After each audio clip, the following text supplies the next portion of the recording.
O tema do nosso trabalho é espectrometria de absorção atômica por chama, mais conhecido como FAAS. Bom, eu vou explicar um pouquinho como que esse método funciona. Ele é uma técnica analítica na qual ele serve para a gente identificar e quantificar alguns íons que estão na substância e principalmente os íons metálicos que a gente vai conseguir identificar. A gente utiliza de um aparelho chamado espectrofotômetro, que a gente pode notar as quantidades e os íons presentes. E a gente utiliza a partir da radiação para que a gente possa notar e encontrar esses íons e determiná-los. Desses íons na qual a gente pode encontrar, alguns são determinados pela cor que estão presentes, que eles se encontram nessa faixa de luz visível, que é esse espaço bem pequenininho. Então a gente pode perceber que muitas coisas a gente não consegue enxergar. Entre eles os raios gamas, os raios X, ultravioleta, infravermelho e ondas de rádio. O artigo que nós utilizamos propôs um método miniaturizado de extração líquido-líquido para determinar sódio, potássio, cálcio e magnésio nas amostras de petróleo bruto. E para fazer a determinação dos analitos foi utilizada a espectrometria de absorção atômica por chama. Instrumentação. A determinação de sódio, potássio, cálcio e magnésio foi realizada em espectrômetro de absorção atômica em chama, equipado com queimador de ar acetileno a 100 mm de comprimento. O acetileno com pureza superior a 99,8% foi utilizado como gás combustível. As condições operacionais utilizadas para a determinação de sódio, cálcio, potássio e magnésio pelo FAAS estão descritas na tabela 1. Para comparação dos resultados, os valores de referência foram obtidos por espectrômetro de absorção atômica em chama após a digestão de petróleo bruto em forno de micro-ondas equipado com 5 vasos de quartzo.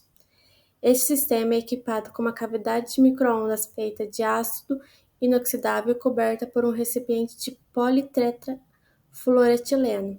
A cavidade foi pressurizada com 40 bar de ar antes do aquecimento por micro-ondas.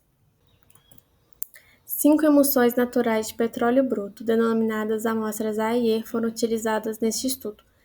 Antes das análises, as amostras foram homogeneizadas manualmente por 2 minutos. Os teores de água, sal e sedimentos foram determinados em todas as amostras de acordo com o método padrão ASTM D4377 por titulação de Carl Fischer com elétrodo de platina.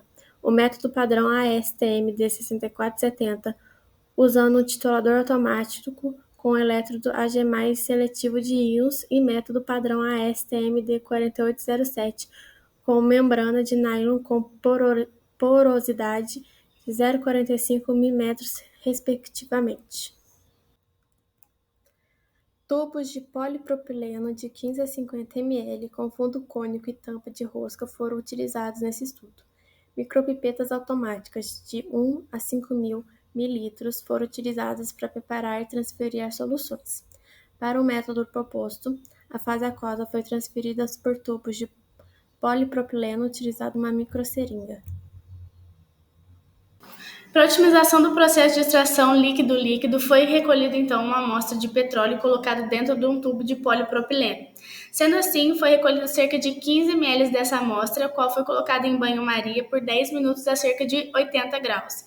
Passando então esses 10 minutos, foi adicionado cerca de 2 ml de ácido nítrico aos mesmos tubos, os quais passaram então pelas mesmas condições ao banho-maria, sendo a mesma temperatura e o mesmo tempo.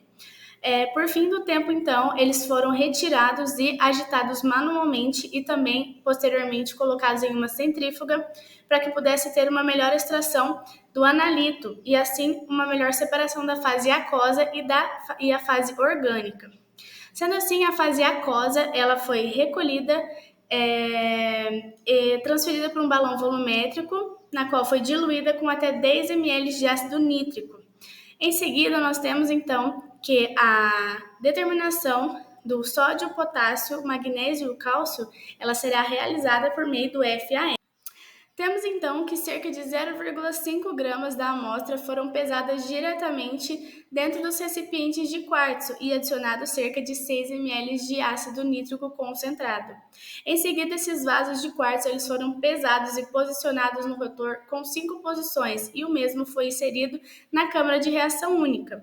Vale ressaltar que ele foi submetido também a uma pressão de 40 bar antes do aquecimento, o qual ocorreu em 5 etapas diferentes, tendo uma variação de 10 minutos a 120 graus, indo até a 35 minutos a uma temperatura de 25 graus. Passando então por esse processo de aquecimento, ele passou por um processo de resfriamento durante 20 minutos, o que foi muito importante, pois após esse resfriamento e a liberação de pressão, esses digeridos eles foram coletados e diluídos com água ultrapura por cerca de 25 ml, sendo então possível a determinação do sódio, do potássio, o magnésio e o cálcio. Por fim, se tratando da validação do método de extração líquido-líquido miniaturizado, nós temos então que a linearidade ela foi avaliada através do coeficiente de determinação das curvas analíticas e o valor mínimo aceitável foi de 0,995, o que está muito bom porque está dentro dos parâmetros. Sendo assim, a precisão de repetibilidade e a pressão intermediária foi medida com base no desvio padrão relativo. O tipo e a concentração de solução de extração afetam a eficiência da mesma. Por isso, temos que ter atenção na hora de escolher o reagente ou a mistura de reagente para a extração de analitos. Nessa pesquisa, estamos utilizando o HNO3, pois ele pode solubilizar uma grande quantidade de metais e não metais. Foram avaliadas 4 amostras com concentrações diferentes, de 0,5, 1, 2 e 4 mol por litro de HNO3. 2,5 gramas de A foi pesada num tubo de propileno e aquecida por 10 minutos a 80 graus em banho-maria. Depois foi adicionada 100 ml das diferentes concentrações de HNO3 e foi aquecida novamente por 2 minutos a 80 graus em banho-maria. Após isso, elas foram agitadas manualmente por 60 segundos e colocadas numa centrífuga a 3.400 RPM durante 10 minutos. Analisando a figura que mostra para a gente o resultado das concentrações, podemos observar que a concentração de 2 mols por litro obteve o melhor resultado, onde o Na, que é o verdinho, o potássio, que é o azul, o cálcio, que é o vermelho, e o magnésio, que é o amarelo, obtiveram os melhores resultados. Então, foi decidido usar essa concentração para os experimentos posteriores. Uma das vantagens do método de extração é poder utilizar uma massa de amostra alta. Com isso, pode-se obter um alto fator de pré-concentração de analitos e também é possível determiná-los em baixas concentrações, mesmo com técnicas simples e de custo inferior, como o FAAS. Para a realização, foram usadas massas de 2,5 e 5 gramas de petróleo bruto A, passando pelos mesmos procedimentos de aquecimento e agitação já citados anteriormente, só que agora somente com a concentração de 2 mols por litro de HNO3. Após a centrifugação, a fase aquosa foi coletada e completada até 10 ml. E ao analisar os resultados, pôde perceber que o que teve melhor desempenho foi o de 2,5 gramas. Posteriormente, foram aplicadas amostras de petróleo bruto B, C, D e E às mesmas condições otimizadas.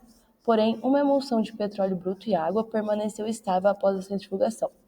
Para solucionar esse problema, foi avaliada uma etapa de diluição da amostra, utilizando tolueno e a adição de um desemulsificante químico.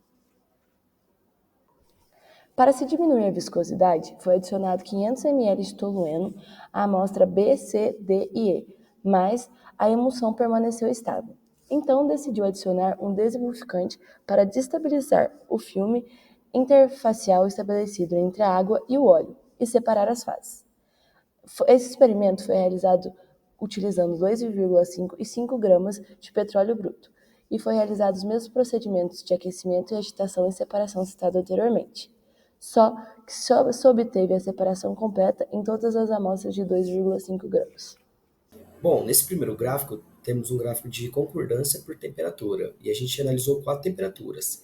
Na primeira, que é sem aquecimento, a temperatura ambiente, os resultados de concordância foram bem baixos, estando inferiores a 60%. Em 50% e 60%, houve uma melhora com resultados satisfatórios para cálcio e para o magnésio, mas o potássio e o sódio continuaram com valores insatisfatórios. Já em 70 e 80 graus Celsius, não houve uma diferença estatística nessas duas temperaturas. Só que os valores de desvio padrão relativos de 80% foram inferiores ao de 70%. Por isso a temperatura de 80% foi mantida para outros experimentos. O segundo gráfico é um gráfico de concordância pelo tempo de aquecimento. Nesse gráfico também não houve uma diferença estatística nos três tempos analisados, que foram de 2, 5 e 10 minutos. Mas, novamente, como no gráfico anterior, o desvio padrão relativo de 10 minutos foi inferior aos outros tempos, por isso esse tempo foi mantido para os outros experimentos. E, por fim, o tempo de agitação, analisou-se 5 tipos de agitação. Sem agitação, 10, 20, 40 e 60 segundos. Sem agitação, a concordância foi baixíssima novamente. Em 10 segundos, teve uma melhora, mas ainda não houve um tempo necessário para a extração completa. Em 20 e 40 segundos, não teve uma boa melhora, só que o desvio padrão relativo ainda foi muito alto, em torno de 10%. Em 60%, não teve também uma diferença estatística, mas o desvio padrão relativo foi um valor baixo, sendo inferior a 6, 5%. Observando esse gráfico de concordância pelo tempo de centrifugação, podemos observar que com 1 minuto de centrifugação, a concordância para todos os analitos foi inferior a 86%, e a separação da fase aquosa foi incompleta. Já com 5 minutos, houve uma melhora na separação, mas ainda não foi suficiente para obter uma separação completa das fases. E com isso, a concordância para todos os analitos ficou inferior a 93%. Já com 10 minutos, houve uma separação completa da fase aquosa e da fase orgânica. A concordância para todos os analitos esteve entre 95% e 99%, e o desvio padrão relativo foi inferior a 5%. Bom, a determinação dos analitos por FAS ela foi realizada utilizando soluções de calibração que foram preparadas em ácido nítrico. O R² das curvas de calibração ele acabou sendo superior a 0,995 para todos os analitos, o que acabou indicando uma resposta linear. E a precisão do método proposto ela foi avaliada comparando os resultados com aqueles que foram obtidos após a digestão da amostra e determinação por FAS. Então, a gente tem aqui na tabela os resultados que foram obtidos, e a concordância para todos os analitos em todas as amostras ela ficou entre 95% e 100%. A gente pode ver aqui que todos os resultados estiveram de acordo com os valores de referência, e ao utilizar o método de extração líquido-líquido em FAS, todos os analitos puderam ser determinados em todas as amostras, sem precisar utilizar outras técnicas mais sensíveis, como, por exemplo, o ICP. Sobre a determinação de sódio, potássio, cálcio e magnésio no petróleo bruto por FAS, utilizando a LLE miniaturizada para a preparação das amostras, as condições que foram utilizadas para o método proposto e para a digestão úmida são mostradas aqui nessa tabela. E é importante ressaltar que os valores de limite de detecção e de quantificação que foram obtidos para o método proposto, eles foram cerca de 10 vezes inferiores aos que foram obtidos pelo método de referência. E isso só foi possível devido à elevada massa de amostra que foi utilizada e ao baixo volume final da solução extratora, o que acabou resultando numa pré-concentração do analito. Aqui a gente tem os resultados da calculadora Agree que foi empregada para avaliar o quão verde o método proposto era. E aqui a gente pode ver um bom desempenho, né? A pontuação geral foi de 0,53. Então, nós podemos concluir que o método proposto ele foi adequado para realizar a extração do sódio, do potássio, do cálcio e do magnésio no petróleo bruto e a determinação por espectroscopia de absorção atômica por chama. A precisão do método ela foi avaliada e se obteve uma concordância que foi superior a 95% com os valores de referência. O método de extração líquido-líquido, ele proporcionou um preparo de amostra mais rápido e mais fácil se comparado a outros protocolos utilizados no petróleo bruto. E a gente pode citar algumas características como principais vantagens do método proposto, como, por exemplo, a utilização de uma solução extratora diluída, um baixo consumo dos reagentes, um fácil manuseio, um tempo que foi relativamente pequeno de preparação da amostra, além de uma elevada massa de amostra quando comparado com a digestão úmida. Além disso, foi possível obter um limite de quantificação inferior ao método de referência e que estavam de acordo com os princípios da química analítica verde.